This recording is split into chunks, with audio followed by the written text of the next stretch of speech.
بسم اللہ الرحمن الرحیم عن ابی ہریرہ رضی اللہ تعالی عنہ ان رسول اللہ صلی اللہ علیہ وسلم قال اتدرون ما المفلس قالوا المفلس فینا من لا درہم له ولا متاع فقال ان المفلس من امتی من یأتی یوم القیامہ بصلاة وصیام وزکاة ويأتي قد شتم هذا وقذف هذا وأكل مال هذا وسفك دم هذا وضرب هذا فيعطى هذا من حسناته وهذا من حسناته فإن فنيت حسناته قبل أن يقضي ما عليه أخذ من خطاياهم فطرحت علیہ ثم طرح فی النار رواہ مسلم۔ حضرت ابو ہریرہ رضی اللہ تعالیٰ عنہ سے روایت ہے کہ رسول اللہ صلی اللہ علیہ وسلم نے فرمایا، کیا تم جانتے ہو کہ مفلس کون ہے؟ صحابہ اکرام رضی اللہ عنہم اجمعین نے عرض کیا کہ ہم میں سے مفلس وہ شخص ہے جس کے پاس نقد درہم ہو اور نہ سامان ہو۔ آپ نے فرمایا نہیں،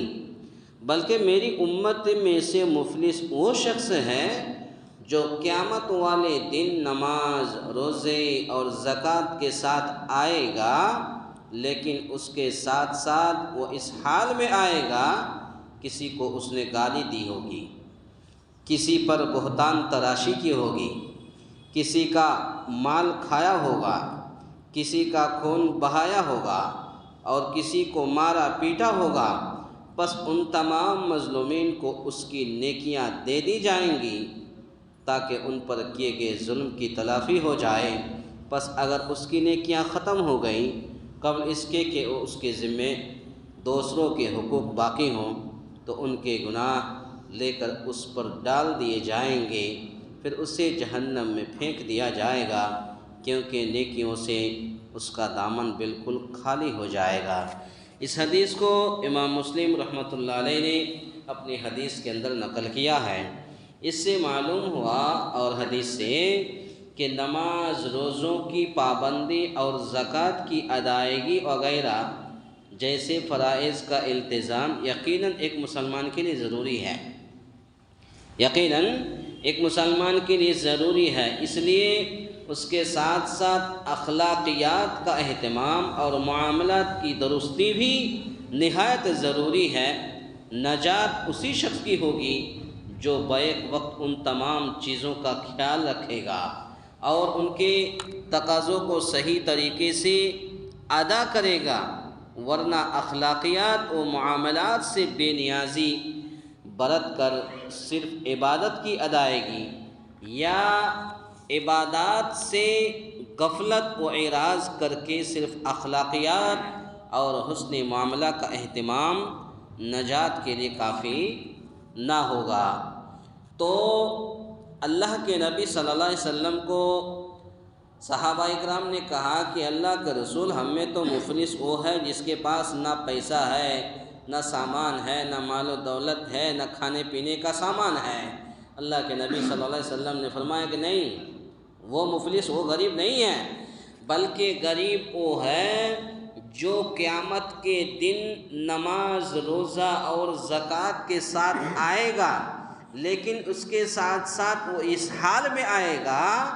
نماز اور روزہ اور زکوٰۃ کے ساتھ اس حال میں آئے گا کہ کسی کو اس نے گالی دی ہوگی، کسی پر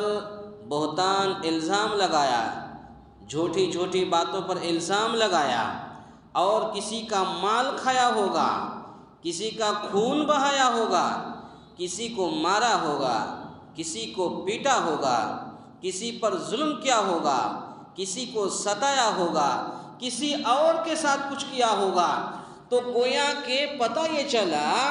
کہ ایک انسان کے نماز، روزہ اور زکوٰۃ ادا کرنے سے کچھ فائدہ نہیں ہے، کچھ فائدہ نہیں ہے۔ جو انسان نماز بھی پڑھے، روزہ بھی رکھے، زکوٰۃ بھی ادا کرے اور اس کے ساتھ ساتھ کسی کو مارے بھی، کسی کو پیٹے بھی، کسی پر ظلم بھی کرے، کسی کو ناحق ستائے بھی، کسی کا مال ناحق طریقے سے کھایا بھی، اور کسی کا خون بھی بہایا، کسی پر الزام بھی لگایا، تو ایسے نمازی کے کا کچھ فائدہ نہیں دے گا۔ نماز رکھنے سے، روزہ رکھنے سے اور زکوٰۃ ادا کرنے سے کچھ فائدہ نہیں ہوگا، کچھ فائدہ نہیں ہوگا، بلکہ الٹا یہ ہوگا کہ ایک آدمی جب کل قیامت کے دن آئے گا، نماز، روزہ اور زکوٰۃ کے ساتھ ساتھ اس نے گالی دی ہوگی، کسی پر بہتان تراشی کی ہوگی، کسی کا مال کھایا ہوگا، کسی کا خون بہایا ہوگا، تو ایسے لوگوں پر جن پر ظلم کیا، اس کی نیکیاں ان مظلومین کو دے دی جائے گی، ان مظلومین کو دے دی جائیں گی، اور اگر پھر اس کے ذمے دوسروں کے حقوق باقی ہوں تو ان کے گناہ اس کے سر پر ڈال دیے جائیں گے، یعنی ظالم پر مظلومین کے گناہ ظالم کے سر پر ڈال دیے جائیں گے، پھر اسے جہنم میں پھینک دیا جائے گا۔ میرے اسلامی بھائیوں، کہنے کا مطلب یہ ہے، حدیث کا خلاصہ کلام یہ ہے، آج ہم نماز پڑھنے کا دعویٰ کرتے ہیں، ہم پہلی صف میں نماز پڑھتے ہیں، روزہ بھی رکھتے ہیں، زکوٰۃ بھی ادا کرتے ہیں، اور پھر ہم پیٹھ پیچھے ایک دوسرے کی برائی کرتے ہیں، پیٹھ پیچھے ایک دوسرے کی غیبت اور چغل خوری میں لگے رہتے ہیں، پیٹھ پیچھے ہم ایک دوسرے کے پیچھے پڑ جاتے ہیں، ہم پیٹھ پیچھے ہم کسی کو ستاتے ہیں، کسی پر ظلم کرتے ہیں، کسی کا خون کرتے ہیں، کسی کو مارتے ہیں، کسی کو پیٹتے ہیں، تو پھر ہماری یہ نماز اور ہمارا یہ صدقہ و خیرات اور زکوٰۃ کچھ فائدہ